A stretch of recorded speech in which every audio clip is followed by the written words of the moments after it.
Her hands were shaking when she knocked. Marry me? Not Marry from me? cold. Not Are from you the ride. serious? Yes. Isabella Hart had Yes. ridden 2 hours Yes. through open country without flinching, Marry but me. standing at Caleb Morgan's door, her knuckles I don't know barely what to connecting say. with the wood, Just say her breath yes. came in Yes. shallow, uneven pulls that she could not quite control. He opened the door, and she looked straight at him and said it before she could stop herself before the fear won, "Marry me." Her voice cracked on the second word. She felt it crack and hated it, and held his gaze anyway, because she had nothing left but this man, this door, and a problem that would destroy her family by morning if she walked away. Before we go any further, if this is your kind of story, hit that subscribe button right now and follow along until the very end. And drop a comment telling me what city you're watching from. I want to see how far this story travels. Caleb Morgan had not spoken more than 40 words in a single day for the better part of 3 years. That was not an exaggeration. That was a fact that his ranch hand, an old Tejano man named Berto, had actually counted once out of boredom and a mild concern for his employer's soul. 40 words. On a good day. On a bad day, 12.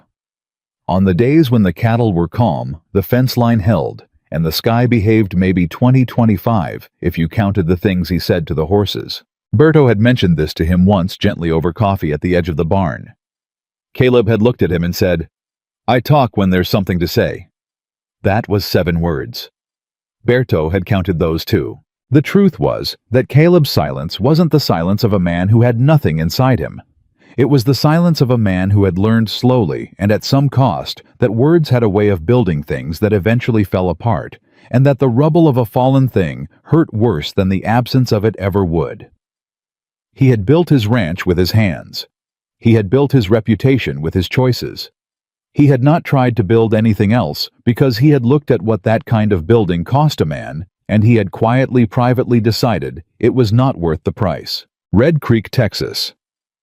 In the summer of 1883 was the kind of town that remembered everything and forgave very little. It was not a cruel town, not exactly. The people there went to church, helped during floods, brought food when a neighbor's wife was sick. They were decent on the whole in the way that most people are decent when decency costs them nothing. But they had long memories, and they had a way of placing a man inside a story about himself and then expecting him to live inside that story forever. Caleb Morgan's story, as told by Red Creek, was simple, good man, hard worker, utterly alone. Not tragic exactly, more like a landscape painting. Honest and still, and without the kind of heat that made a person lean in close. He had overheard himself described that way once at the feed store. 2 women, not unkind, talking about him like he was a chair, solid, functional, unmoved. "Such a shame," one of them had said. "He's a decent-looking man, but I don't think he's built for love." He had paid for his oats and left without commenting, because they were not entirely wrong, and he had not yet decided whether that bothered him. That morning, the morning Isabella Hart rode through his gate, he had been mending a section of fence on the north side of the property. He heard the horse before he saw it. A confident gait, faster than a wander, purposeful. He turned, shading his eyes with his forearm, and thought for a moment that he was imagining things, because the woman riding toward him was not the kind of woman who appeared on the north fence line of Caleb Morgan's ranch at 8:30 in the morning. Isabella Hart was the daughter of Gerald Hart, the wealthiest merchant in the county, and a man whose social reach extended considerably beyond what the county itself could contain. She had been educated, had traveled, had been the subject of more conversations in Red Creek than any single person deserved to be. She was not universally beloved. People who were that admired rarely were, but she was universally noticed, and there was a gravity to her that made a room rearrange itself when she entered. She was also in Caleb's limited awareness of her entirely out of his world. Not dismissively so, just factually so. She was a woman whose orbit did not intersect with his. This was not a complaint, it was simply geography. And then she was standing 10 feet away from him, dismounted, one hand still holding the reins, looking at him with those eyes that did not flinch. "Marry me," she said. Caleb stared at her. Behind him, the fence post he'd been about to drive into the ground leaned slightly in the soil, waiting. "I beg your pardon," he said. which was he recognized even as he said it possibly the most inadequate response to those two words that the English language had ever produced. "I need you to marry me," Isabella repeated, and her voice was steady, measured entirely without the tremor that he would have expected from a woman saying something insane. "Not because of any feeling between us. I know we've spoken perhaps a dozen times in the last 10 years. I'm not confused about what this is, but I need a husband, a real one, legal and documented, and I need one before the end of this month. And I believe you are the right person." Caleb set down the hammer. He did this not because he needed his hands free, but because he genuinely did not trust himself to continue holding it. "Miss Hart," he said, "are you—" He stopped, reconsidered. "Are you in some kind of trouble?" Something moved behind her eyes. Not weakness, not fear. More like the acknowledgement that a very long answer was being compressed into a very small space. "Yes," she said, "I am." "Then you should start from the beginning," Caleb said, "and I'll make some coffee." The beginning as Isabella told it, sitting across the plank table in his kitchen, with her hands wrapped around a tin mug she hadn't asked for, but had accepted without hesitation, went like this. Her father was dying. Not quickly, not dramatically. Gerald Hart was a stubborn man who even managed to be stubborn about illness, but the doctor's assessment had been clear, and the timeline was not generous. 6 months perhaps. 8 if he surprised everyone. The problem was not the dying. The problem was what came after. Gerald Hart had built his merchant empire largely on credit partnerships and a particular genius for making men believe he was more solid than he sometimes was.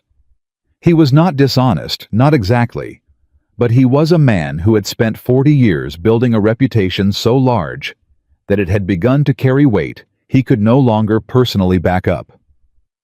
And the men who knew this, who had watched from the edges of his success for years, had begun to position themselves. Chief among them was a man named Douglas Vane. Caleb knew the name. Everyone in the county knew the name.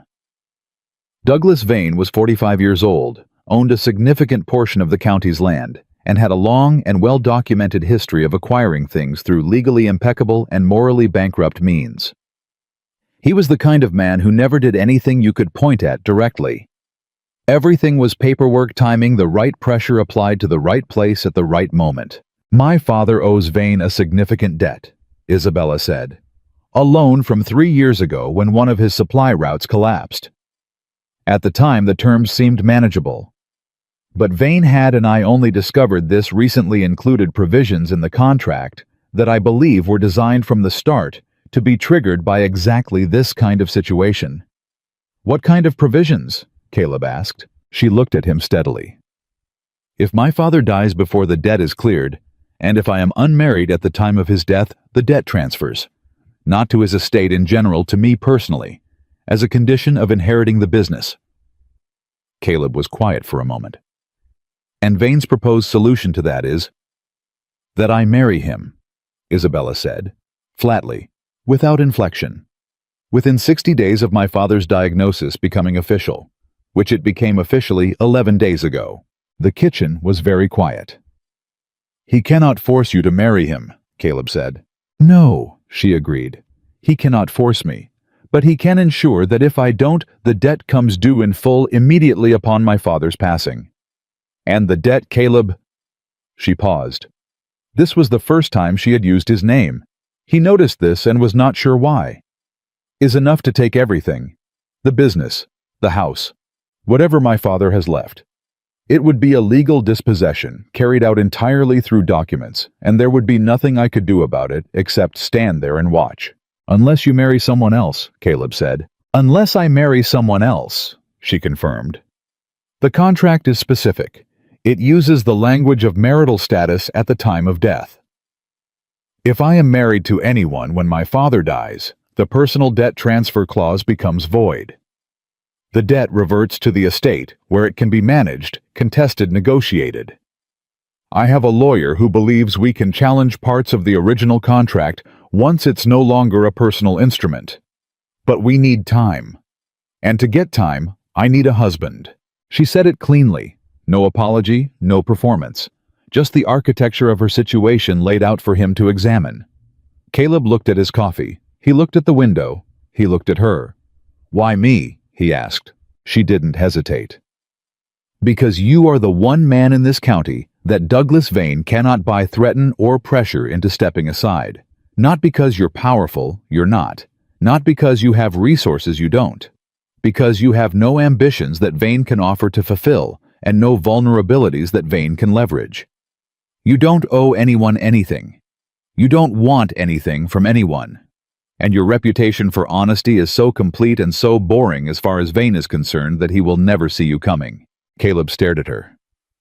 "You've thought about this carefully." "I've thought about almost nothing else for 11 days, she said. "You are not my first choice in the sense of—" She stopped, corrected herself. "What I mean is, you are not the first name I considered. But you are the correct name. There is a difference." "Who did you consider before me?" he asked, not jealously, just wanting to understand the shape of the decision. "Men who owed my father favors," she said. "Men who had reasons of their own to oppose Vane. Men I thought might be willing to take this risk." She wrapped both hands tighter around the mug. "Every one of them, when I approached the conversation not directly, but near enough, found a reason to be unavailable. I understand why. Vane is not a man who accepts being outmaneuvered quietly. There would be consequences for whoever stands in his way. The men I approached understood those consequences better than they understood any obligation to me." "And you think I don't understand the consequences?" Caleb said. "I think you do," she said. "I think you understand them clearly. I'm not here because I believe you'll say yes easily. I'm here because I believe that if you say yes, you'll mean it. And that matters more to me right now than almost anything else." Caleb stood up from the table. He walked to the window. Outside, Berto was crossing the yard with a water bucket, moving at his customary unhurried pace, looking at nothing in particular. The horses stood in the shade. The sky was white with heat. He turned back. "What would this arrangement actually require?" he asked. "In practical terms." She blinked. He could see she had expected either a yes or a no, not a third question. But she answered without hesitating. "A legal marriage, documented, witnessed, filed with the county clerk. Residence on the same property, or enough appearance of it, to satisfy scrutiny. You would need to be present at my father's side, at least occasionally enough, for the situation to appear genuine." She paused. "I would not make demands on your time or your life beyond what is necessary." "I understand this would be an inconvenience." "It's not an inconvenience," Caleb said. He wasn't sure why he interrupted. "That's not the right word for what you're asking." "No," she agreed quietly. "It isn't." He sat back down. "Your father," he said. "Does he know you're here?" She was quiet for just a beat too long. "He knows I'm looking for a solution. He doesn't know the specific form it might take. He would—" She stopped. "He would not necessarily approve of this approach. He has his own ideas about what I should do." "Which is marry Vane," Caleb said. "He thinks Vane is the pragmatic answer," she said. "He's not a cruel man, my father. He's just a practical one. And he's frightened, and when men are frightened and practical at the same time, they sometimes mistake surrender for wisdom." Caleb let that sit. It was a precise thing to say about a person you loved. "You are not frightened?" he asked. She looked at him directly. "I am extraordinarily frightened," she said, "but I'm not willing to let that be the thing that decides my life." Caleb was quiet for a long time. Then he said, "I want to see the contract." She had it with her. Of course she had it with her. She had been carrying it for 11 days, folded into the inside pocket of her riding coat, a piece of paper that had become a kind of permanent weight against her ribs. She unfolded it on his table and smoothed it flat with both palms, and he leaned forward and read it the way he read everything, slowly, without performing comprehension, turning each phrase over in his mind before moving to the next. It took him a long time. She didn't rush him. When he finished, he sat back and was quiet for another stretch that would have made most people uncomfortable. She didn't appear to be uncomfortable. "The clause is real," he said finally. Yes. And your lawyer believes it can be challenged. He believes the personal transfer clause may have been drafted in a way that creates an opening, particularly if my father's cognitive state at the time of signing can be questioned. But that takes time, possibly 6 to 8 months of legal proceedings. And we don't have 6 to 8 months before the threat becomes active. You have until your father dies, Caleb said. Which could be any day. Which could be any day, she repeated. He stood again. He had a habit she was starting to notice of needing to move, when he was thinking, not pacing exactly, more like resettling himself the way a horse shifts its weight before deciding which direction to go. I want to speak to your lawyer, he said. I can arrange that, she said carefully. Does that mean? It means I'm not going to say yes or no to something this significant based solely on one conversation, he said. I want to understand what I'd be agreeing to legally. I want to understand what exposure this creates for me and for my property. And I want to know that your lawyer is competent, because the last thing either of us needs is to execute a plan that has holes in it. She stared at him. He looked mildly puzzled by the stare. What? She caught herself. I expected you to refuse immediately. Did you? Most people would have. Most people aren't being asked, he said. I am. So I'll ask my questions and consider it properly. He picked up both mugs and carried them to the basin. Can you come back tomorrow early before the heat sets in? She stood slowly. Yes, she said. I can. Bring your lawyer if he's willing to make the ride. He turned around and looked at her with those calm, direct eyes that she had already, in the space of this one strange morning, begun to find less unreadable than she'd expected. And Miss Hart, whatever you've heard about me, and whatever Vane may try to say about this arrangement, once it becomes known, I need you to understand something from the start. What? She said. I don't do things halfway, he said. If I agree to this, I agree to it completely. Which means I'll need you to agree to the same. No half measures. No decisions made around me that I should be making with you. Whatever this arrangement is, it's a partnership. Or it's nothing. Isabella Hart looked at him for a long moment. Then, for the first time since she had ridden through his gate that morning, she nodded. Not quickly. Not easily. But with the particular weight of a woman who had just discovered that the man she had chosen for reasons of strategy might contain considerably more than she had accounted for. Understood, she said. She folded the contract back into her pocket and walked out to her horse. Caleb watched her ride out through the gate, back straight, moving like someone who had not yet decided whether the morning had gone well or not. Berto materialized at his elbow, the way he sometimes did, like a man who had been standing there for some time, but had politely chosen not to exist until now. Was that Isabella Hart? Berto asked. Yes, Caleb said. A pause. She looked like she had something important on her mind. She did. Another pause. Berto considered the empty gate. You going to tell me what it was? Caleb looked at the fence post, still leaning in the north field, still waiting to be driven into the ground. Eventually, he said. He picked up the hammer and walked back out into the sun. The lawyer's name was Edmund Pruitt, and he arrived the next morning on a horse that was clearly accustomed to more comfortable arrangements than a 2-hour ride from town.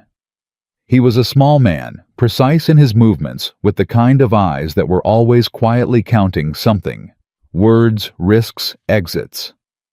He shook Caleb's hand with a grip that was firmer than his frame suggested, and sat down at the table without being asked, which Caleb appreciated.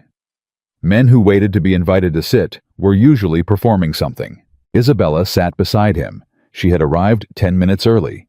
Caleb had noticed that too.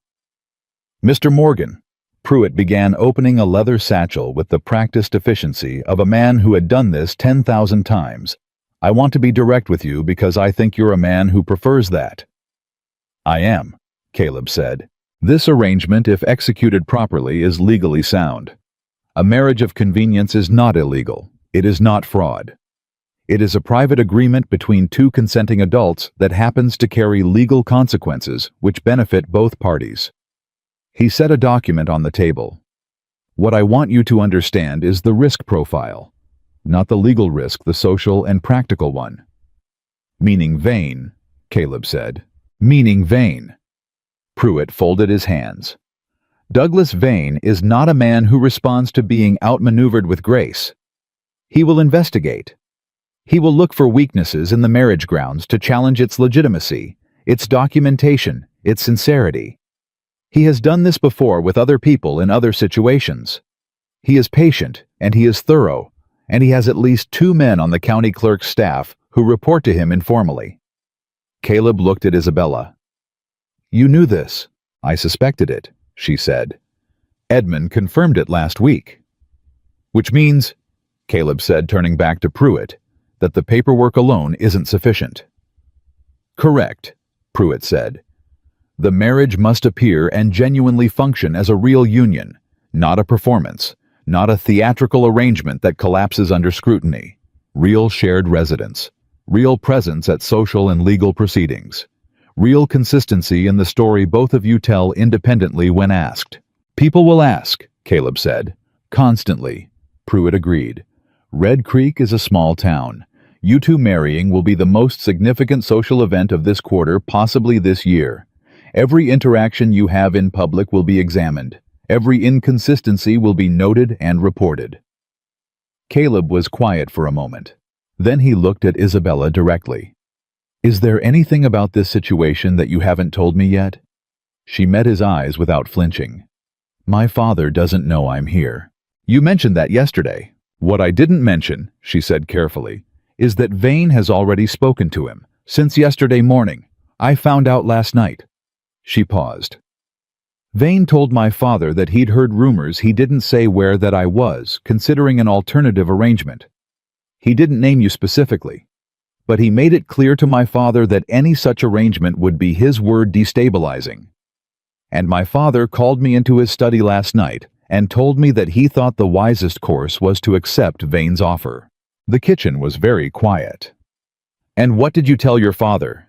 Caleb asked. "I told him I needed 2 more days," she said. "He gave me one." Caleb looked at Pruitt. "How quickly can this be filed?" Pruitt blinked. If you're agreeing." "I'm asking a logistical question," Caleb said. "How quickly?" "If we obtain a license today and have witnesses by tomorrow, the filing can be completed within 48 hours. The county clerk's office opens at 8. I know the clerk personally, the head clerk, not Vane's people, and I believe we can move through the process without triggering the usual delays." He paused. "But Mr. Morgan, this is, you understand, this is a significant commitment. Even a marriage of convenience carries legal weight. Property implications, inheritance questions." "I've thought about that," Caleb said. "I want a written agreement between Miss Hart and myself, separate from the marriage license, a private document that outlines the terms of the arrangement. What belongs to whom, what the expectations are, what happens when the legal purpose has been served, and he stopped, found the right word.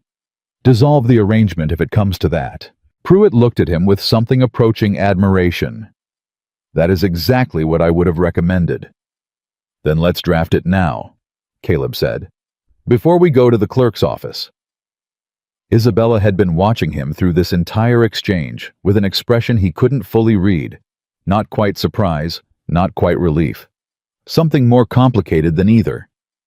When he caught her eye, she looked away first, which was interesting because she had not looked away from anything yet. Chapter 3. They spent 2 hours at the table. Pruitt wrote. Caleb asked questions. Isabella answered them, and occasionally pushed back, not defensively, but precisely the way a person argues who has spent a lot of time thinking and not enough time being heard. When she disagreed with a clause, she said so, and explained why. When Caleb proposed something she hadn't considered, she considered it seriously and either accepted it or offered an alternative. By the time they were done, Caleb had a clearer picture of who Isabella Hart was than he had assembled in 10 years of living in the same town. She was not performing competence. She was competent. There was a difference, and it was not subtle. He had expected to be managing someone's crisis. He had not expected to feel by the end of the second hour that he was sitting across from an equal. Berto knocked on the door at 10:30 to ask about the noon feeding schedule, looked at the three of them, and the papers covering the table said, "Never mind," quietly, and retreated without further comment. Caleb made a note to explain things to him soon. They rode to town together, the three of them, Pruitt slightly ahead because he knew the clerk personally and wanted to prepare the ground. Caleb and Isabella rode side by side at an easy pace, not speaking much, which might have been uncomfortable, but somehow wasn't. "You're not what I expected," she said about halfway to town. "What did you expect?" he asked. She thought about it honestly. Someone who would need convincing. Someone I'd have to manage. She looked at him. "You're not managing me either." "No," he agreed. "I'm not." "Most men do," she said. "Even the well-meaning ones. They hear a woman explain a problem, and they immediately start translating it into something they can fix on her behalf. You just asked questions. It's your problem," he said. "You know more about it than I do. It would be foolish to stop listening before I understood it." She didn't say anything for a moment. Then, "This is going to work, isn't it?" It wasn't quite a question. "I don't know yet," he said. "But we've given it a real chance, which is more than most things get." The county clerk was a wide, careful man named Albert Goss, who had been doing his job for 19 years and had developed over those 19 years a face that revealed absolutely nothing. He processed their license application with the same expression he would have used for a property transfer or a livestock registration: neutral, thorough, professionally indifferent. But when he looked up and saw who was sitting across the desk, that professional indifference slipped just for a second. "Miss Hart," he said, "and Mr. Morgan." A pause. "I see. Is there a problem, Albert?" Pruitt asked pleasantly. "No problem," Goss said, recovering. "No problem at all." He returned to his paperwork. His pen moved carefully. Too carefully. Caleb noticed this the way he noticed everything, quietly without reacting. They were there for 40 minutes. Goss processed everything correctly, called his senior deputy as a witness for the preliminary documentation, and sent them off with a date set for the following morning. All properly done. All perfectly clean. But as they were walking out, Caleb heard Goss lift his telephone receiver. He didn't say anything to Isabella or Pruitt, but he adjusted his internal timeline by approximately 12 hours. Vane found out that evening. Caleb knew this because Berto, who had the remarkable ability to be in town and back again in the time it took most people to decide to go, returned at 6 o'clock with feed supplies, 2 pieces of mail, and information that he offered with the careful neutrality of a man who understood that some news required delicate handling. "There's talk in town," Berto said, setting down the feed bags. "What kind of talk?" Caleb asked, though he already knew. "The kind that moves fast," Berto said. "People saying you and Miss Hart were at Goss's office today. Together. With Pruitt." He paused. "And there's word that Douglas Vane left his office at 4:30 and rode toward the Hart house." Caleb set down the tool he was holding. "How confident are you in that last part?" "My cousin works at the livery," Berto said. "He saddled Vane's horse himself." Caleb thought for a moment. Then he went inside and wrote a short note and sent Berto back to town with it addressed to Edmund Pruitt. The note said he knows. Move the filing to first thing tomorrow. Have witnesses ready by 7:30. Then he sat on the front step in the cooling evening air and waited to see what the night would bring.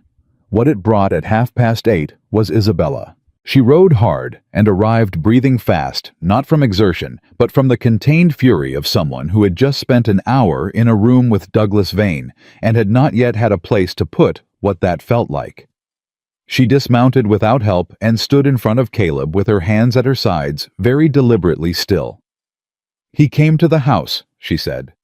"I know," Caleb said. "Come inside." She followed him in and stood in the kitchen while he poured water, which she drank in 3 long swallows without sitting down. "He was civil," she said. "That's what made it horrible. He was completely civil. He sat across from my father, and he talked about the situation like it was a business negotiation that had simply developed a complication. He called you. She stopped. Her jaw tightened. He called you a complication. That's fair, Caleb said. He told my father that this arrangement he knew about it, specifically Caleb, the marriage license, the filing, all of it, he said. It was a desperate move by a woman who didn't understand what she was getting into. He said that entering into a fraudulent marriage to void a legitimate contract was a legally actionable offense. She looked at him. Is he right? No, Caleb said. Pruitt already addressed this. The marriage isn't fraudulent. We're not claiming anything false. We're getting legally married. What we choose to do with that marriage is our business. He also said, she continued, and her voice tightened another degree, that if the marriage proceeds, he will find a way to challenge my father's will. That he has grounds to argue that my father in his current medical state cannot be considered to have made sound decisions about my inheritance, and that a contested estate could be tied up in courts for years. Caleb was quiet. Is that possible? He asked. Pruitt thinks it's a threat more than a viable legal action, she said. But it would take time to defeat, time and money. And time is... She pressed her lips together. My father was shaken. After Vane left, he called me in and told me that perhaps I was making things worse. That perhaps the straightforward path was still available and I should consider taking it. He wants you to call this off, Caleb said. He wants me to call this off, she confirmed. She sat down finally, not elegantly, just folding into the chair, like something in her knees had decided they'd been rigid long enough. He's not wrong that Vane can make our lives difficult. He's not wrong that this is going to create problems. He's just wrong about whether those problems are worth enduring. Caleb sat down across from her. What did you tell him? She looked up. I told him I was proceeding. A beat. He didn't speak to me for the rest of the evening. He's frightened, Caleb said. You said it yourself yesterday. Frightened people try to stop the thing that's changing, even if the thing that's changing is the only option. I know, she said. I know that. She rubbed her forehead with the back of her hand. It doesn't make sitting across from him easier. Caleb was quiet for a moment. Then he said, What does Vane actually want? Not the contract, not the debt. What does he actually want from this? She looked at him. The question had caught her somewhere beneath the surface of the immediate crisis. Control, she said. Of the heart business. Of the supply routes. Of the land my father's business interests sit on. She paused. Of me in the sense that a man like Vane wants control of anything he sees as an asset. Does he actually want to marry you? Caleb said. Or does he want what marrying you gives him? She considered this carefully. The second, she said. He wouldn't care who I was if I didn't come attached to what I come attached to. Then this is a business problem, Caleb said. Dressed up as a personal one to make it harder to fight. She stared at him. Yes, she said slowly. That's exactly what it is. Then we fight it as a business problem, he said. Legally, practically, systematically. We file tomorrow morning. We make the marriage real on paper and real in practice. We give Pruitt the time he needs to dismantle the contract clause, and we don't flinch. She looked at him for a long moment. You make it sound straightforward. It's not straightforward, he said, but it's clear. There's a difference. She almost smiled. Not quite. The evening had been too hard for quite, but almost. I should go back, she said. I don't want to leave my father alone too long. He worries. I'll ride with you to the edge of town, Caleb said. She looked surprised. You don't have to. I know I don't have to, he said and stood up. Get your horse. They rode together through the dark in comfortable silence, the kind of silence that had in the space of 36 hours shifted from the silence of strangers to something harder to name. At the edge of town where the road forked toward the Hart property, they stopped. Tomorrow, she said. 7:30. I'll be there, he said. She gathered her reins, then she paused. Caleb, It was the second time she had used his name. He noticed this again. "What?" he said. She looked at him with those steady dark eyes that he was realizing slowly he had seriously underestimated. "Whatever happens after tomorrow, however this proceeds, I want you to know that I understand what you're taking on, not just legally. The way this town will talk, the way Vane will come at you. I didn't come to your ranch because I thought it would cost you nothing. I came because I believed the cost was worth it to you.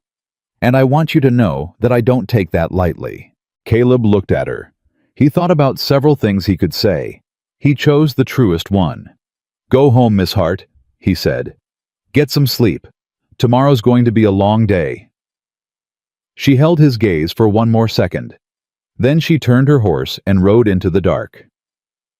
Caleb sat very still for a moment in the cooling night air. Then he turned and rode back toward his ranch, and the question that had been sitting quietly at the back of his mind since she'd first walked through his gate, the question of whether he had agreed to this for the reasons he'd told himself, or for reasons that were considerably less rational and considerably more dangerous. That question got a little louder, and he chose for now not to answer it. He had enough to think about. Tomorrow was going to be a long day. They were married at 7:53 in the morning, not in a church, not in front of a crowd.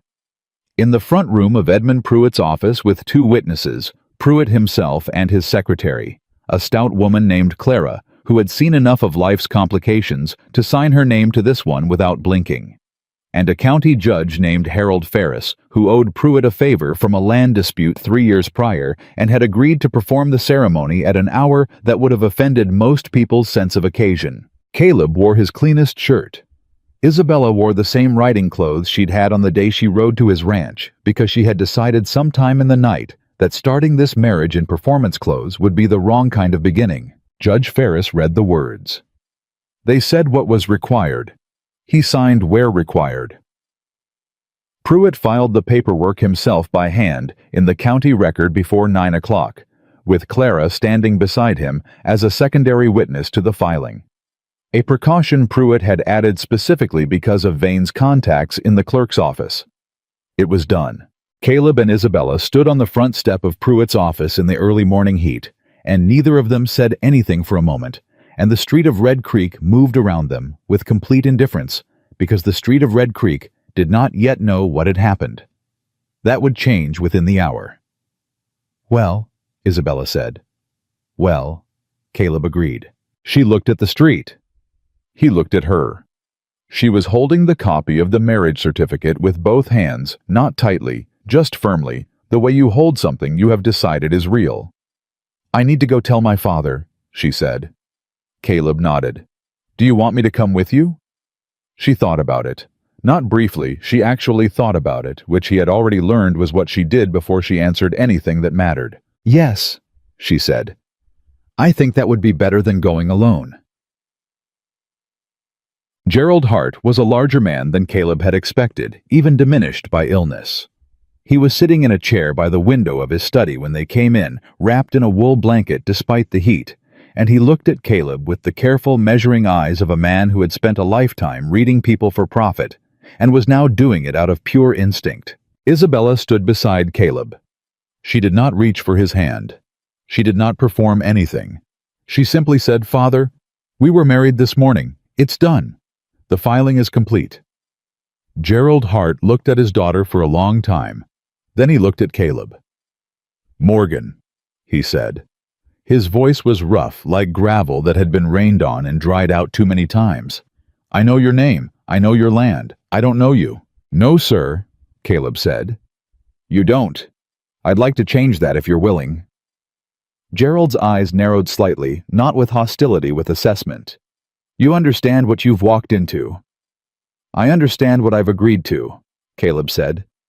"Those aren't always the same thing, but in this case, I think they are." Gerald looked at his daughter again. Something moved across his face. Not anger exactly, more like a man recalculating a sum he thought he'd already solved. "You didn't give me time to—" "You gave me 1 day," Isabella said quietly. "I used it." The room held that for a moment. Gerald Hart exhaled a long, slow breath that seemed to carry something out of him when it left. "Vane is going to make this unpleasant," he said. "I expect so," Caleb said. "He came back this morning," Gerald said. "Before 7. Told me if the marriage proceeded he would file a challenge to my business notes within the week. Said he had legal standing to call in certain debts immediately based on a clause I—" He stopped. His jaw tightened. "A clause I may not have read carefully enough when I signed." Caleb looked at Isabella. She looked back at him. "Which clause?" she asked her father. Gerald waved a thin hand toward his desk. "The secondary acceleration clause, page 11 of the original agreement. Pruitt will know it." Isabella crossed to the desk and found the document. She scanned it quickly. She had clearly read this contract before multiple times, because her eyes went directly to the right page.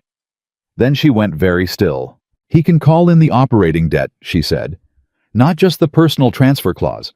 If he argues that a third party has interfered with the original terms of the agreement, which a marriage to someone other than him could be framed as he can demand immediate repayment of the full operating loan." "How much?" Caleb asked. Gerald and Isabella answered at the same time. $14,000. The number sat in the room like a stone dropped into still water. Caleb had approximately $2,000 in savings. His ranch was worth perhaps $6,000 if the land market was generous. He was nowhere near $14,000. "Why didn't Pruitt catch this?" he asked. "Pruitt caught the personal transfer clause," Isabella said. Her voice was controlled, but underneath it was the specific quality of someone fighting to keep their footing on ground that had just shifted.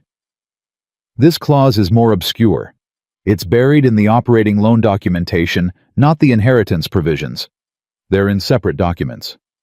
"So Vane has a second weapon," Caleb said. "He has a second weapon," she confirmed. She set the document down carefully. "And he waited to use it until after we were already married." Gerald looked at Caleb.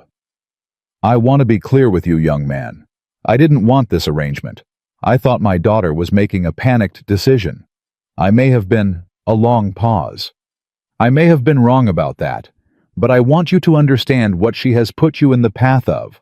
"With respect, sir," Caleb said, "I put myself in the path of it. She gave me information. I made a choice." Gerald studied him for another long moment. Then he said, "Sit down, Morgan. There's something I need to tell you that I haven't told Isabella." Isabella's head came up sharply. "Father?" "Sit down, Isabella," Gerald said, not harshly, tiredly. "Both of you, please." They sat. Gerald looked at his hands for a moment. Then he looked up. "The debt to Vane," he said. "The original loan. I told Isabella it was from 3 years ago when the supply route collapsed." He paused. "That's true. But it's not the complete truth." Another pause. "The route didn't collapse on its own. It was undermined. Deliberately. By Vane's people interfering with my suppliers in Abilene, creating delays that cascaded into defaults." He looked at Isabella. "I knew this at the time. I didn't tell you because I thought I could manage it quietly. That I could rebuild without making it a confrontation." Isabella was very still. "He manufactured the crisis that made you need his loan." "Yes," Gerald said. "And I took the loan knowing I was dealing with the man who created the problem because I thought I had no other choice." He closed his eyes briefly. "I was wrong. About that and about several other things I've been wrong about for several years." The room was completely silent. "Is there documentation?" Caleb asked. "Of Vane's interference with the suppliers?" Gerald opened his eyes and looked at him. "Some. Letters. A ledger entry from one of my former managers who saw what was happening. I kept them because I thought someday I might need them." "You need them now," Caleb said. Gerald looked at him for a long time. Then something in his face, the careful, exhausted guardedness of a man who had been managing a loan for too long, shifted. Not completely, but enough. "They're in the strong box," he said to Isabella. "Behind the painting. You know the one."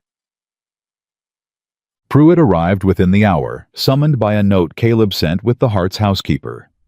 He read the secondary acceleration clause, read Gerald's letters, read the ledger entries, and then sat quietly for 4 minutes without speaking, which Caleb and Isabella both recognized as a man doing serious thinking rather than performing it. "The letters are not conclusive on their own," Pruitt said finally, "but combined with the ledger entries and a statement from the former manager, do you know where he is, Gerald?" "Somewhere in the Colorado Territory," Gerald said. "Last I heard Laramie.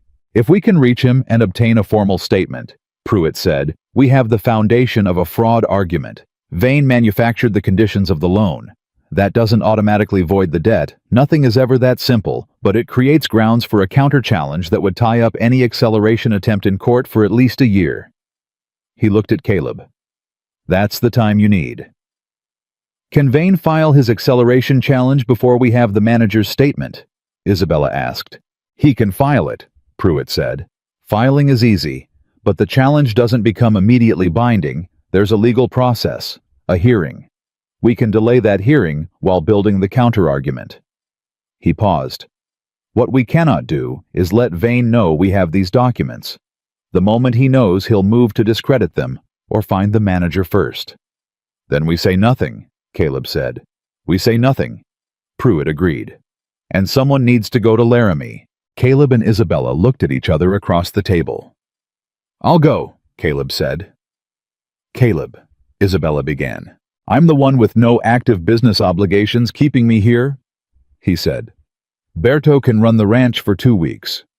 You need to stay near your father, and you need to be visible in Red Creek every day. Vane doesn't see you is a day he thinks he's winning." He looked at Pruitt. "Write me a formal letter of legal authorization. Something that gives me standing to obtain the statement and have it notarized on your behalf." Pruitt was already opening his satchel. "I can have it ready in 20 minutes. Isabella was watching Caleb with an expression he couldn't fully interpret. It wasn't gratitude, it was something more complicated than gratitude. Something that had the weight of a person discovering they've been surprised by someone they thought they'd already understood. "You're not what I planned for," she said quietly. Not quite to him, more to the room or to herself, as if the observation had slipped out before she could contain it. He looked at her. "Neither are you," he said. "But here we are." Nothing. Vane made his move 2 days later, while Caleb was already 200 miles northwest on the road toward Laramie. It did not come as a legal filing. It came as a social one. He appeared at the Red Creek Community Hall on Thursday evening, where a regular monthly gathering of local landowners and business people met to discuss county affairs. It was the kind of meeting that had no formal power, but enormous informal influence, the kind of room where reputation was made and unmade over coffee and handshakes. Vane stood up during open comment and spoke with the quiet, measured authority of a man who had been preparing his words carefully. He said that he had recently learned of a marriage that had taken place under circumstances he found troubling. He said that as a concerned member of the community, he felt obligated to share his understanding of the situation.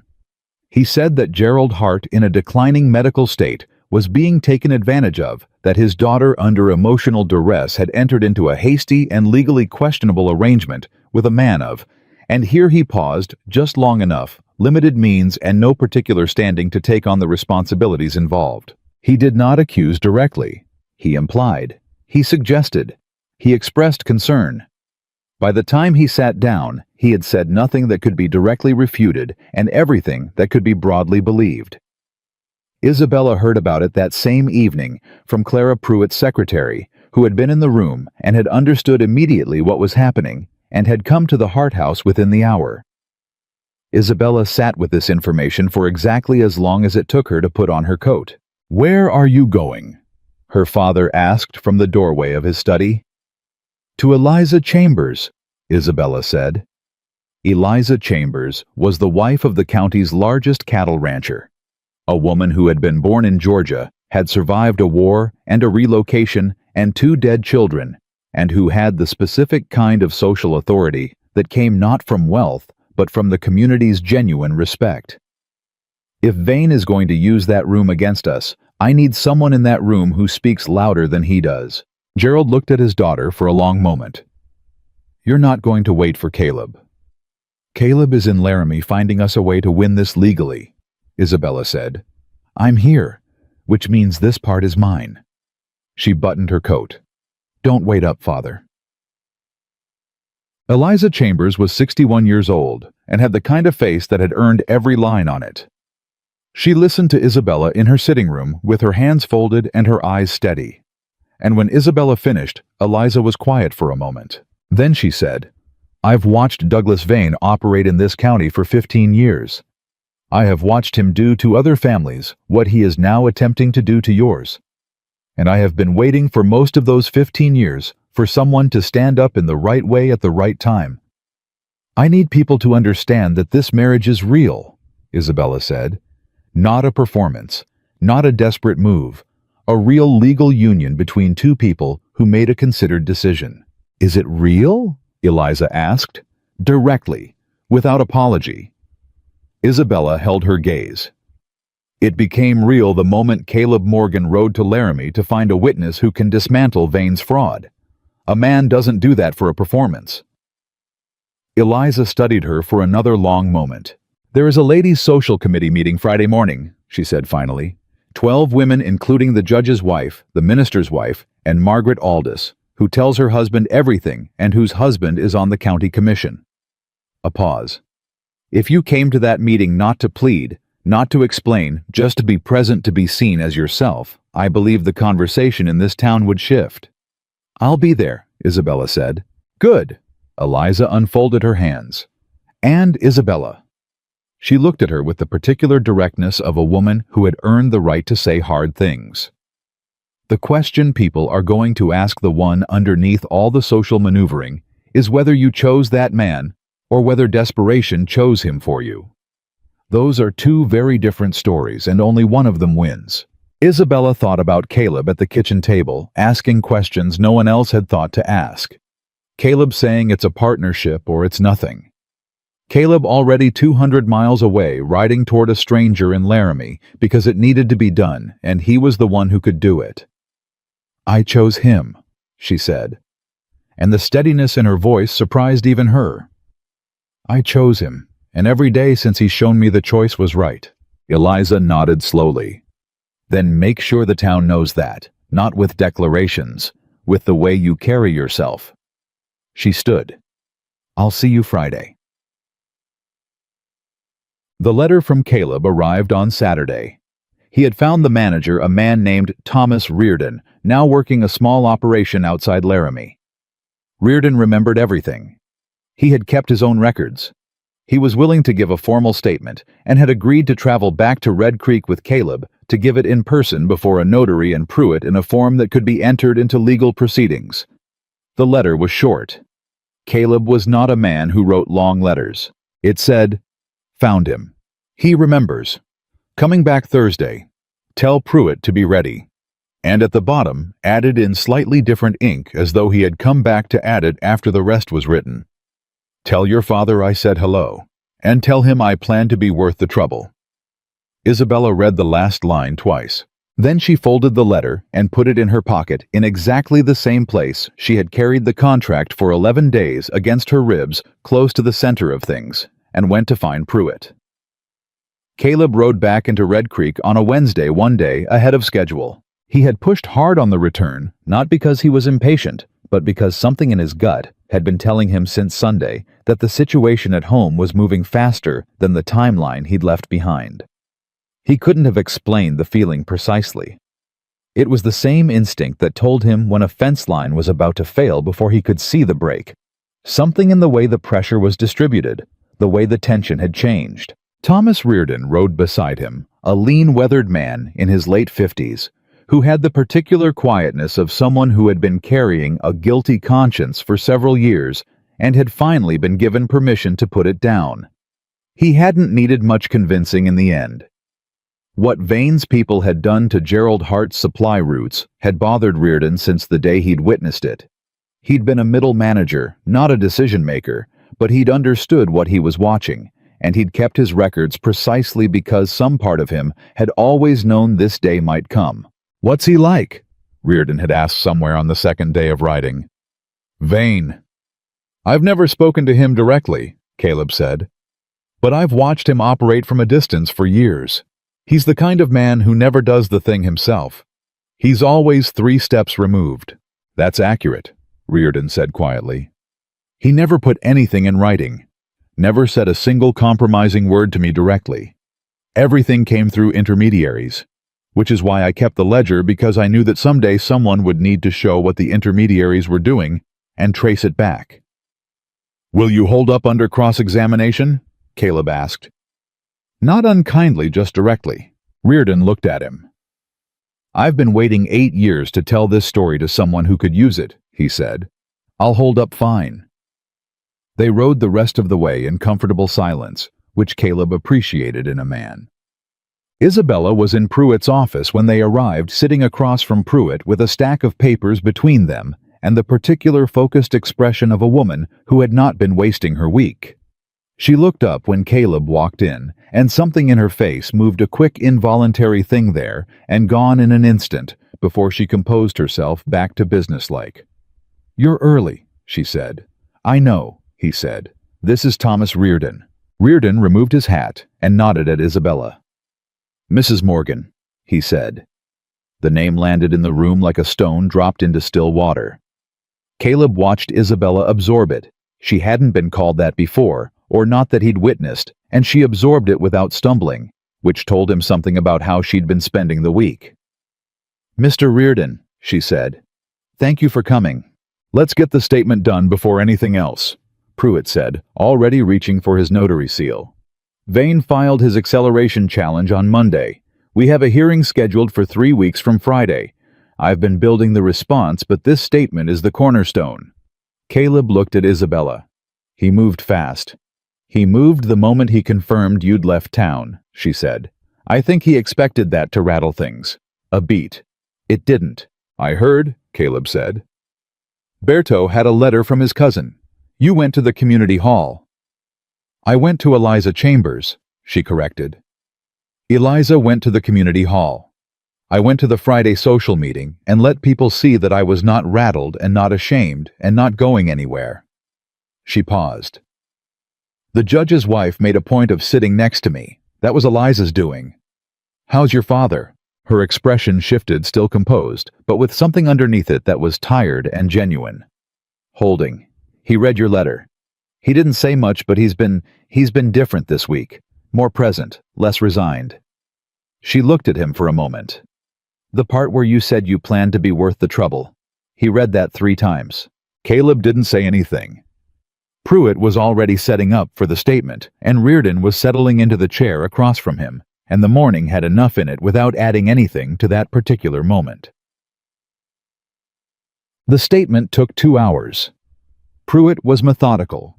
He walked Reardon through every detail, every date, every name, every transaction he had witnessed or facilitated.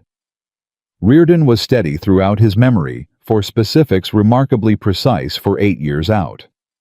When Pruitt pushed on certain points, Reardon pushed back clearly when clarity was available and acknowledged uncertainty when it wasn't, which Pruitt noted approvingly was exactly the kind of witness credibility a court would respond to. Caleb and Isabella sat to the side while this happened. They didn't talk much. They didn't need to.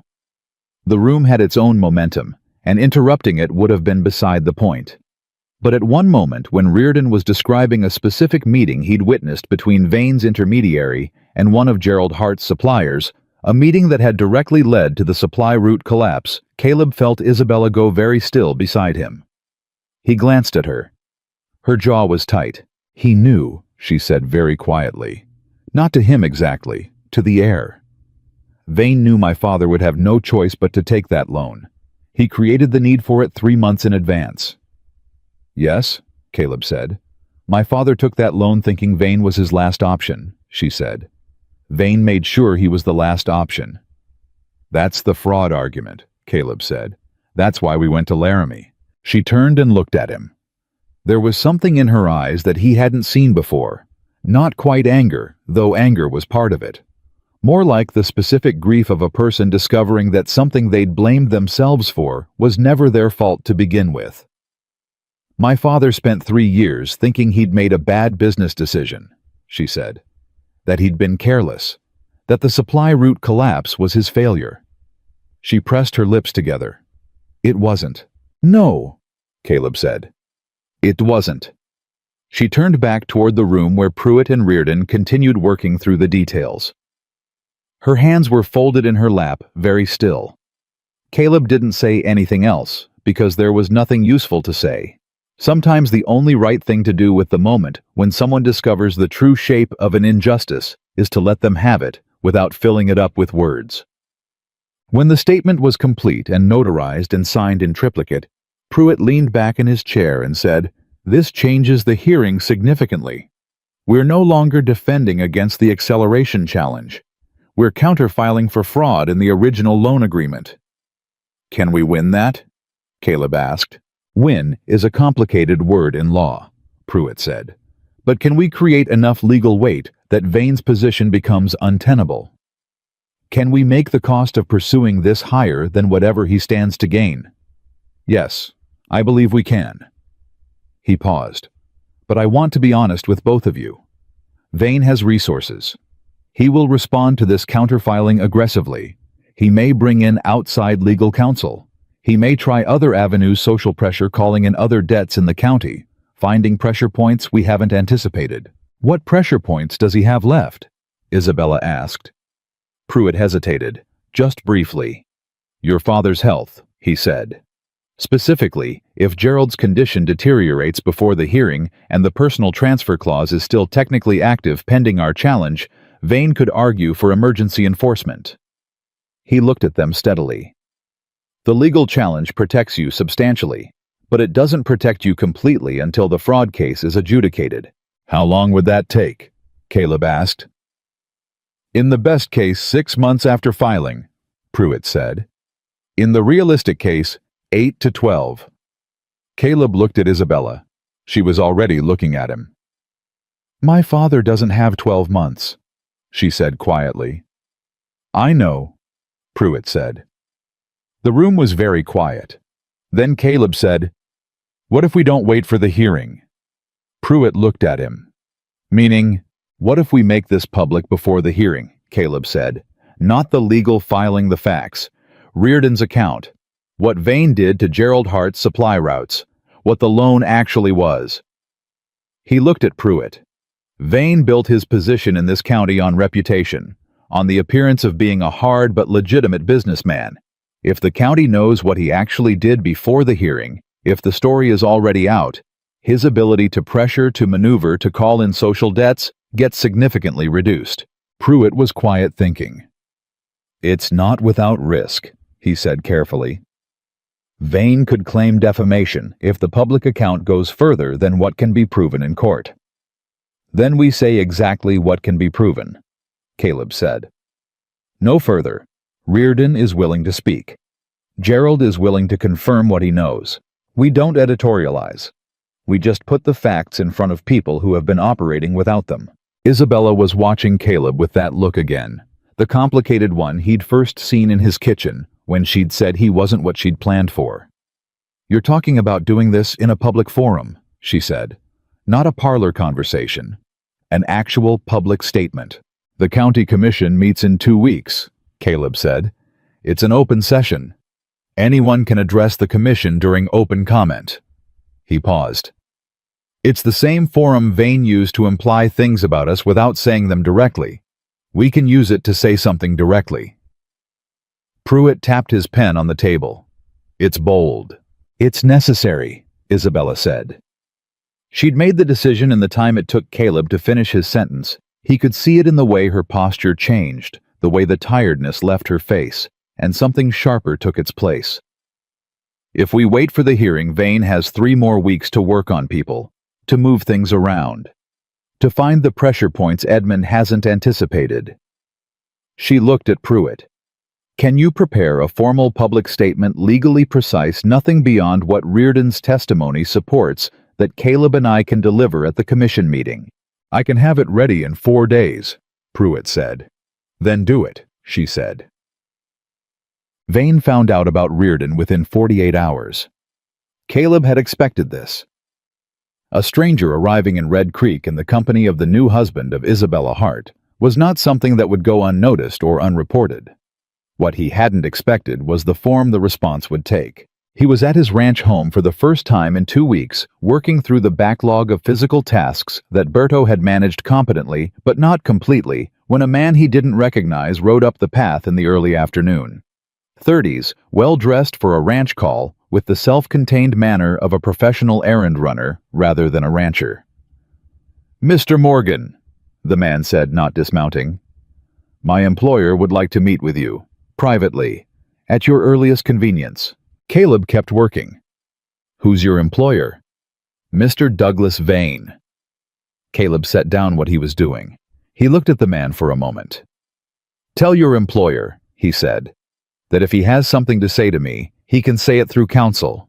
My lawyer is Edmund Pruitt. He knows the office." The man's expression didn't change, but something shifted behind his eyes. Mr. Vane thought a direct conversation might be more productive than going through legal channels. "I'm sure he did," Caleb said. "My answer's the same, through counsel." He picked up what he'd been working on. "You can go now." The man went. Berto appeared at Caleb's elbow 30 seconds later. "That was one of Vane's people." "Yes," Caleb said. "He wanted a private meeting." "Yes." Berto was quiet for a moment. "You're not going to tell me what you said." "I told him to go through Pruitt," Caleb said. "Which he won't do, because what Vane wanted was to get me alone in a room and make me an offer or a threat without witnesses." He paused. "I'm not interested in either." Berto nodded slowly. "He's going to try something else," he said. Not a question. "He's going to try several things," Caleb said. "That's fine. Let him try." The something else came the following morning, and it was aimed not at Caleb, but at Isabella. Vane appeared at the Hart House at 9 o'clock, not announced, not invited, and Gerald's housekeeper, uncertain of the right response, led him into the sitting room and went to find Isabella.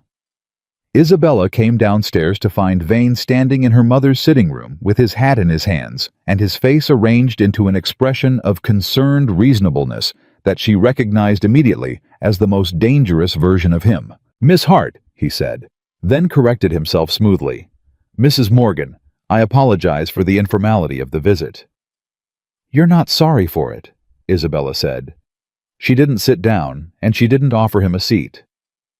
"What do you want, Mr. Vane?" He looked at her with those pale, careful eyes.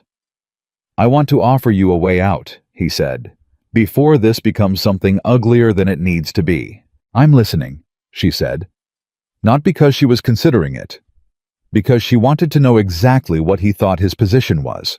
"I know about the Laramie man," Vane said. "I know what he claims he witnessed. I know that Pruitt is building a counterfiling." He paused.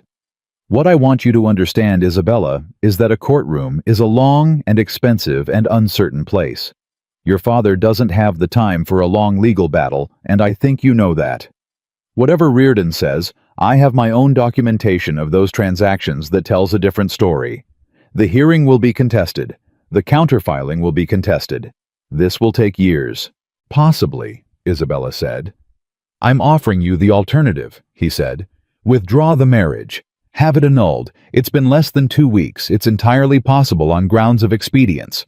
The debt returns to the personal transfer provision, but I will voluntarily suspend that provision for 12 months. That gives your father's estate time to manage the situation properly, with my cooperation rather than my opposition." He paused. "It's a reasonable offer." Isabella looked at him steadily.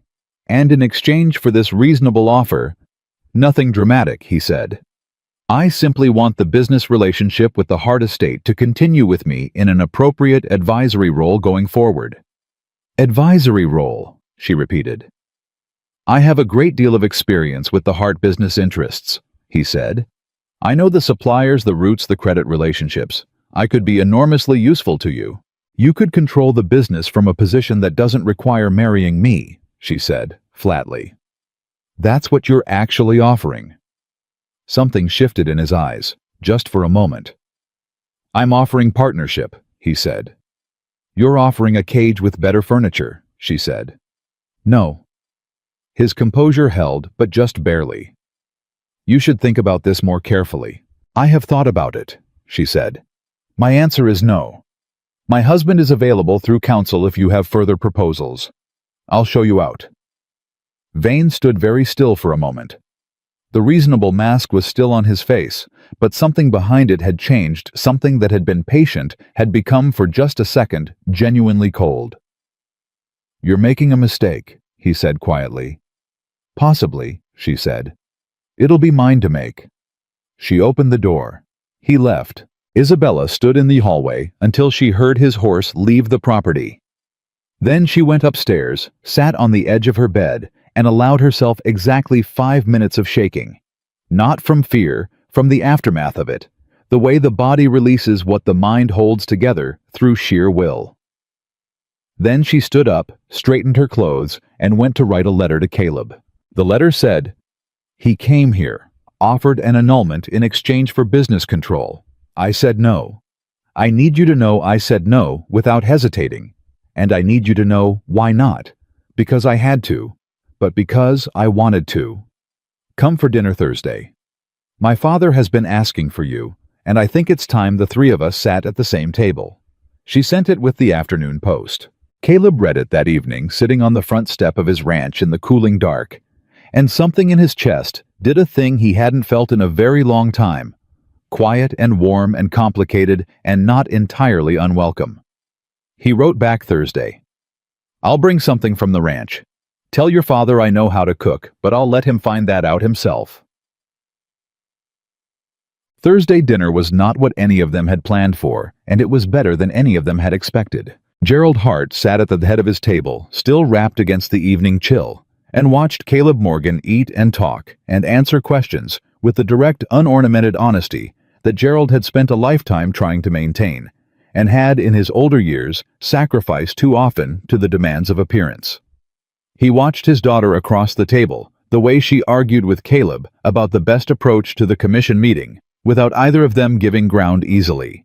The way she laughed at something Caleb said that was not particularly funny, but was true. The way she passed him the bread, without looking, with the unconscious ease of people who have shared enough daily moments that the small gestures stop requiring thought. At the end of the evening, when Isabella had gone to check on the housekeeper, and Gerald and Caleb were briefly alone, Gerald looked across the table at his son-in-law and said, "I owe you an apology." Caleb looked at him. "You don't," he said. "I told my daughter to give up," Gerald said. "I told her the practical path was surrender. I told her you were a complication." He held Caleb's gaze. "I was wrong on all 3 counts." Caleb was quiet for a moment. "You were a frightened man trying to protect your daughter the only way that looked available," he said. "I don't hold that against you." Gerald's jaw tightened briefly, the old pride resisting the moment, then releasing it. "She chose well," he said. "Better than I gave her credit for choosing." "She chose strategically," Caleb said. "What came after that, that's been something else." Gerald looked at him for a long moment. Then he nodded a slow, deliberate nod, the kind that means more than agreement, that means recognition. "Yes," he said. "I suppose it has." The county commission meeting was on a Tuesday, and by 7:30 in the morning, every person in Red Creek who paid attention to anything knew that something significant was going to happen. Word travels fast in small towns, not always accurately, not always kindly, but fast. What traveled through Red Creek that morning was a version of the truth that Caleb Morgan and his wife were going to stand up in front of the commission and say something about Douglas Vane. The specifics were unclear to most. The weight of it was not. Pruitt had spent 4 days preparing the statement.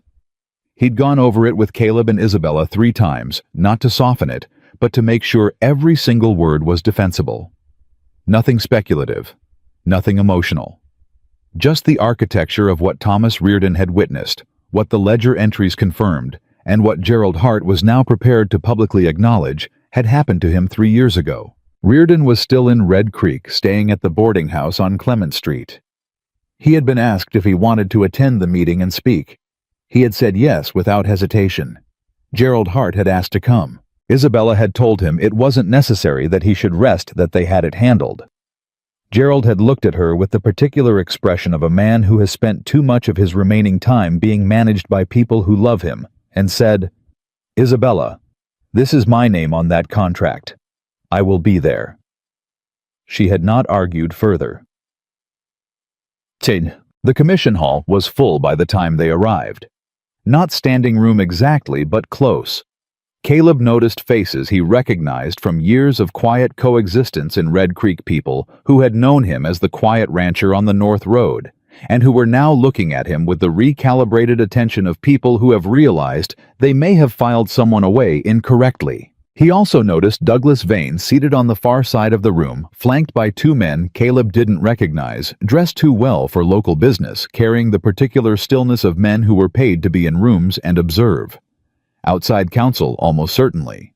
Vane had not come unprepared. Neither had they. Vane caught Caleb's eye across the room. He held it for a moment, calm measured with the faint suggestion of a man who was confident in his position. Then he looked away. Caleb sat down beside Isabella and felt her hand briefly touch his arm. Not a gesture of anxiety, just a quick, deliberate contact, like a person checking that their partner is beside them before walking into something difficult. He was. She knew that. She let go. Gerald Hart sat on Isabella's other side upright, with the concentrated dignity of a man who had decided that this was worth every ounce of energy he had left. The commission chairman, a heavy-set man named Porter, who ran the meeting with the weary efficiency of someone who'd been doing it too long, called the session to order and moved through routine business.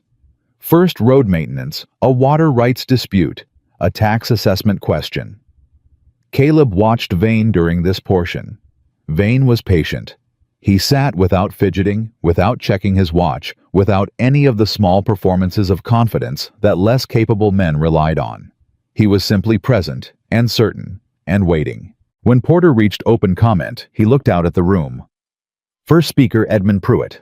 Pruitt smoothed his jacket and walked to the front with his papers. He was not a dramatic man by nature, which made his precision more effective than drama would have been. He laid out the statement clearly, the timeline of Gerald Hart's supply route collapse, the documented interference by Vane's intermediaries, the evidence from Thomas Reardon's account. The ledger entries the specific dates and transactions that connected Vane's operation to the manufactured crisis that had forced Gerald Hart into the loan. He spoke for 11 minutes. He did not editorialize. He did not accuse in language beyond what the evidence supported. He simply described what had happened in order with documentation cited for each point. The room was completely silent throughout. When he finished, he said, "Mr. Thomas Reardon, who witnessed these events directly, is present and prepared to speak to his account." Reardon stood from the third row and walked to the front. He was not a polished speaker. He was a man who worked with his hands and spoke plainly and looked at the room with the directness of someone who has decided that plain truth is the only thing worth offering. He confirmed what Pruitt had outlined. He added detail that the written statement hadn't fully conveyed the specific conversations, the names of Vane's intermediaries, the moment he had understood what he was watching, and the reason he had kept his records. He spoke for 8 minutes. When he finished, the room stayed quiet for another full second before the sound started. Not applause, not outrage, just the sudden released murmur of people absorbing something that had just rearranged their understanding of their own community. Porter called for order. Then he looked across the room. "Mr. Vane, you have the right to respond." Vane stood. He was still composed. That was the remarkable thing, even now with the room shifted against him. He stood and spoke with the same measured authority he always projected. He said that Mr. Reardon's account was a matter of perspective, that business competition sometimes appeared to disadvantage parties as interference when it was in fact legitimate market activity, that the documentation cited was incomplete and would be thoroughly addressed in the appropriate legal proceedings. He was good. Caleb gave him that. Another room, another time it might have been enough. But then Gerald Hart stood up.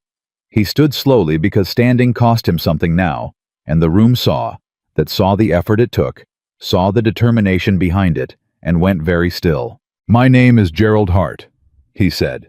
His voice was rough but clear. "I built this business over 40 years. I made my mistakes and I own them. But what was done to my supply routes in the spring of 1880 was not a mistake I made. It was done to me deliberately by men working for Douglas Vane so that I would have no choice but to take his loan on his terms." He looked directly at Vane across the room. "I know this because I eventually learned the names of the intermediaries. 2 of them came to me separately in the last 18 months because their own consciences became inconvenient. I did not come forward sooner because I was frightened, and because I was sick, and because I made the mistake of believing that men like Douglas Vane always win in the end." A pause. "I no longer believe that." He sat down. The room did not stay quiet this time. Vane left before the session formally closed, which was the first time Caleb had seen him make a move that wasn't calculated. His 2 outside counsel followed him out, and the 3 of them conferred briefly in the doorway, with the tight, rapid body language of people revising a plan under time pressure. Pruitt appeared at Caleb's elbow. "He'll counterfile within the week," he said quietly. "This public statement accelerates his timeline. He'll try to get the acceleration hearing moved earlier, before we can build more momentum." "Can he do that?" Caleb asked. "He can file the motion," Pruitt said. "Whether the judge grants it is another matter. I'll be in contact with Judge Ferris this afternoon." He paused. "What Gerald said about the 2 intermediaries, I didn't know about that." "Neither did I," Caleb said. He looked at Isabella. She shook her head slightly. "He didn't tell me," she said. "He kept that himself." Something in her voice was complicated, not quite hurt, more like the mix of exasperation and love that accumulates between a parent and child who are too alike to communicate easily. "I'll talk to him." "Get their names," Pruitt said. "If they're willing to give statements." "I'll get them," she said. Chen. The 2 intermediaries' names were Martin Sloan and a man who went only by Cutter, who had worked logistics for Vane's operation before a dispute over payment had ended the arrangement. Sloan was still in the county. Cutter had moved to San Antonio, but could be reached by telegraph. Neither of them were saints. Gerald was clear-eyed about that. But both of them had seen enough and been paid poorly enough that their willingness to speak had nothing to do with principle and everything to do with the fact that Vane had, in their estimation, stopped being worth protecting. Pruitt had Sloan's statement within 3 days. Cutter's came by telegraph deposition notarized in San Antonio within the week. Vane's motion to accelerate the hearing was filed on Thursday and denied on Friday. Judge Ferris, who had signed Caleb and Isabella's marriage license and had been in the commission hall on Tuesday and had, by all available evidence, formed a clear view of the situation, denied the motion in language that was legally precise and informationally spare and unmistakably pointed. The hearing remained as scheduled. The night before the hearing, Caleb stayed at the Hart House, not in the way that required explanation. Gerald's condition had declined slightly over the previous week. Nothing catastrophic, but enough that Isabella had stopped leaving him in the evenings, and enough that Caleb had started coming for dinner 3 nights out of 5, and staying late enough that leaving at 10 o'clock felt increasingly arbitrary. He slept in the guest room down the hall from where Isabella's light stayed on until midnight. He lay awake for a while, not from anxiety exactly, more from the quality of the silence. A house that had someone else in it felt different from a house that didn't, and he had been aware of this difference for several weeks, in a way that he was only now, in the dark of the night before the hearing, allowing himself to actually examine. He had agreed to this arrangement for reasons he had been able to clearly articulate at the time. Strategic, legal, practical. He had understood what was being asked and had calculated what he was willing to give, and had said yes with his eyes fully open. What he had not calculated. What he could not have calculated because it had happened the way weather happens gradually. And then all at once was Isabella Hart herself. Not Isabella as a problem to be solved or a situation to be managed. Isabella arguing with him about commission strategy with the focused intensity of someone who thought seriously about everything and expected the same in return. Isabella passing him coffee before he'd asked for it. Isabella at her father's bedside, reading aloud from a book she'd chosen, because Gerald had once mentioned he loved it, reading steadily and without performance, just giving him the sound of her voice in the room. He had thought when she'd ridden through his gate that first morning that she was a woman who needed something from him. He had not anticipated needing something from her in return. He stared at the ceiling for a long time. Then he decided that some things did not need to be resolved tonight, and made himself sleep.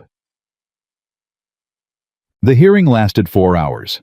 Vane's outside counsel was as good as Caleb had expected, disciplined, technically precise, working methodically through every weakness in Reardon's timeline, every gap in the ledger evidence, every point at which the documentation could be framed as circumstantial rather than conclusive. It was not an incompetent defense. In a different case with different evidence it might have worked. But Pruitt had 3 witnesses. He had 2 corroborating statements. He had Gerald Hart sitting in the gallery in plain sight of the judge present, awake, and manifestly a man who had come to tell the truth about something that had been done to him. And he had at the center of his argument a simple and devastating clarity. Douglas Vane had manufactured the crisis that created the debt that he was now attempting to use as a legal weapon against the very family he had damaged. The judge did not rule from the bench. He said he would issue his ruling within 5 business days. Those 5 days were the longest Caleb could remember since a winter 10 years ago, when a fence line had failed in a blizzard, and he'd spent 3 days not knowing how much he'd lost until the snow cleared. He kept working. Isabella kept working. They had dinner together every evening, sometimes at the Hart house, sometimes at the ranch, where Isabella had begun to move through the kitchen, with the comfortable authority of someone who had stopped treating it as a visitor's space. Gerald was weaker, but more at peace, which was its own complicated thing to witness. On the 4th day, Gerald called Caleb into his study. Caleb sat across from him in the chair that had become his chair. Over these weeks, he hadn't claimed it deliberately. It had simply happened the way most things between people happen, through repetition and proximity, and the gradual establishment of a pattern that becomes a fact. "I want to talk to you about Isabella," Gerald said. "All right," Caleb said. "Not about the legal situation," Gerald said. "About her." He looked at Caleb steadily. "She has not had an easy time of it. Not because of Vane before Vane. Her mother died when she was 14. She learned very young that the people who were supposed to hold things together often couldn't, and so she became the one who held things together. She is extraordinarily capable." He paused. "And she is extraordinarily alone inside that capability. Because people see the competence and they stop looking for what's underneath it." Caleb was quiet. "You look underneath it," Gerald said. "I've watched you. You ask her questions that assume she has an interior life worth asking about. You disagree with her when you disagree, and you change your mind when she's right, and you don't make either of those things into a performance." He held Caleb's gaze. "Don't waste that. Whatever this arrangement was at the beginning, don't let it stay an arrangement." "Sir," Caleb began. "I'm not telling you to do anything you're not already inclined toward," Gerald said. "I'm just telling you not to be a fool about it. Life is shorter than it looks from the middle of it." He leaned back. "That's all I wanted to say." Caleb sat with that for a moment. Then he said, "She'd have to want the same thing." "Ask her," Gerald said, simply, like it was obvious. The ruling came on the 5th day. Pruitt called it a near-complete victory, which was lawyer language for a complete victory. The judge found sufficient evidence of fraud in the origination of the loan to void the personal transfer clause in its entirety. The acceleration challenge was dismissed. The underlying debt was remanded to the Hart estate for standard negotiation, stripped of the coercive provisions that had made it a weapon. Vane was ordered to pay a portion of the legal costs for the counter-filing. Pruitt read the ruling aloud in his office. Caleb, Isabella, and Gerald all present. Reardon having returned to Laramie with a formal letter of thanks and Pruitt's professional assurance that his testimony had been decisive. When Pruitt finished reading, he set the document down and looked at the 3 of them. "It's done," he said. "It's over." Gerald closed his eyes. Just for a moment, a brief private thing, the face of a man receiving news that arrived too late to change everything, but still in time to change what mattered. Isabella sat very still. Then she pressed one hand flat on the table in front of her, the way she had pressed the contract flat the morning she'd brought it to Caleb's kitchen, smoothing something out, making it real. Caleb looked at her. She looked up and met his eyes, and what passed between them in that moment was not triumph exactly. It was something quieter and more durable than triumph. The recognition between two people who have been through something real together and have come out the other side still standing, still facing the same direction. "Thank you, Edmund," she said. Her voice was steady. "For everything." Pruitt waved a hand in the modest way of a man who was quietly quite proud. "Thank your husband," he said. Laramie was the turning point. Thunder. They walked out of Pruitt's office into the afternoon sun. The three of them, and Gerald said he was tired and wanted to go home, and the housekeeper had come with the carriage and took him, and Caleb and Isabella stood on the street in Red Creek for a moment, in the kind of silence that had become over these weeks. One of the most comfortable things Caleb had ever experienced. "So," Isabella said. "So," he said. She looked at the street. A woman across the way lifted a hand in greeting someone from the Friday social one of Eliza Chambers' circle. Isabella lifted a hand back, the small daily fabric of a life being lived in public openly without apology. "My father told me to talk to you," she said. "Last night. He said you'd had a conversation." "He told me to talk to you," Caleb said. She looked at him sideways. "He's interfering. He's dying and he loves you," Caleb said. "He gets to interfere." She was quiet for a moment. The afternoon moved around them. A wagon, two men in conversation outside the feed store. The ordinary texture of a Thursday, in a town that had, over the past weeks, shifted in its understanding of who they were. This was supposed to be an arrangement, she said, not accusingly, carefully, like a person testing the weight of a word they're about to put down. A practical solution to a legal problem. "Yes," he said.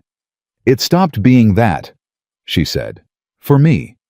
Somewhere around the time you rode to Laramie without being asked twice." He looked at her. "It stopped being that for me," he said. "Somewhere around the time you told Vane no, without hesitating, and then wrote me a letter to make sure I knew you'd done it freely." She held his gaze. "I don't know how to do this," she said. "I know how to manage things. I know how to solve problems and make plans and hold things together. I don't know how to—" She stopped, found the right word. "How to let something just be what it is without managing it." "Neither do I," he said. "I've been alone long enough that I forgot what it was like to have someone in my house and not want them to leave." She looked at him for a long moment. Then she said very quietly, "I don't want to leave." "Then don't," he said. It was not a grand declaration. There was no audience for it, no ceremony, no moment designed for anyone's benefit but theirs.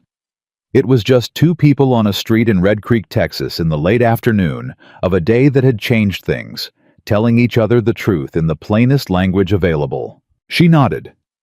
A small, definitive nod. The same kind of nod she had given him in his kitchen that first morning when he'd said it was a partnership or nothing, and she had understood that he meant it. "I'll need to move some things from the house," she said. "My books, my mother's chair." "The guest room can be a sitting room," he said. "There's enough space. I'll need to be near my father in the evenings." "I know," he said. "I'll come with you." She looked at him. Something in her face shifted all the way, finally, without holding back, the way a door opens when someone stops bracing against it from the other side. "You're very easy to be with," she said. "I didn't expect that." "You're not easy to be with," he said. "You're challenging and precise, and you argue about everything." A pause. "I didn't expect to prefer that." She laughed a real laugh, short and surprised, and entirely unguarded, the first one he'd heard from her that didn't have anything managed about it. It changed her face completely. He filed that away as something he intended to earn again regularly for as long as she'd let him. Gerald Hart died 6 weeks later, on a quiet morning in his own bed, with Isabella beside him and Caleb in the next room. He had been in those final 6 weeks more peaceful than Isabella had seen him in years. Not because the fear was gone, but because the weight of the unresolved had been lifted, and what remained was just the simple, difficult fact of a life ending in the presence of people who loved him. He left his business to Isabella free and clear with no instrument of Vane's touching it. Pruitt had ensured that before the ink was dry on the judge's ruling. Douglas Vane did not disappear from the county. Overnight men like Vane rarely do. But the commission hearing had done what Caleb had hoped it would do. It had stripped him of the social cover that made his methods sustainable. 2 of his other credit arrangements in the county were quietly renegotiated by families who had seen what the Hart case had revealed and drawn their own conclusions. He did not attempt legal action against the Morgans. Whether from calculation or something closer to the recognition that he had miscalculated badly, he receded. Berto stayed on at the ranch and extended his vocabulary of daily comments significantly once Isabella moved in, because she responded to his observations with genuine engagement, and had opinions about the horses that Berto found privately to be sound. He did not tell Caleb this. He told the horses. Eliza Chambers came to dinner in the 3rd month and sat across from Caleb and Isabella with the satisfaction of a woman watching a thing she helped build hold up under weight. She said very little and observed a great deal and left at 9 o'clock, and on the road home she said to her husband that it was the most honest dinner table she had sat at in years, and her husband, who trusted her judgment in all things, took her word for it. Caleb and Isabella built their life the way they had built everything between them, not through declaration, but through the daily accumulation of choices made in the same direction. Through disagreements resolved without theater. Through mornings where the work divided naturally between them, and evenings where the silence was full rather than empty.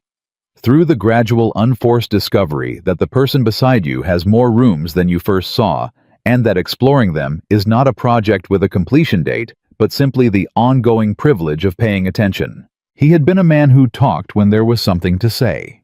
He found with her that there was usually something to say. She had been a woman who held everything together by holding herself apart. She found with him that some things hold together better when you put them down and let someone else help carry them. They had started with a contract, a crisis, and 40 words exchanged over the course of a decade. They built from there, not because fate arranged it, not because the story required it, but because 2 people who had each decided separately, and for different reasons, that loneliness was not their final answer, found each other at exactly the right moment and had the sense and the courage and the stubbornness to hold on. That was enough. That was more than enough. That was everything.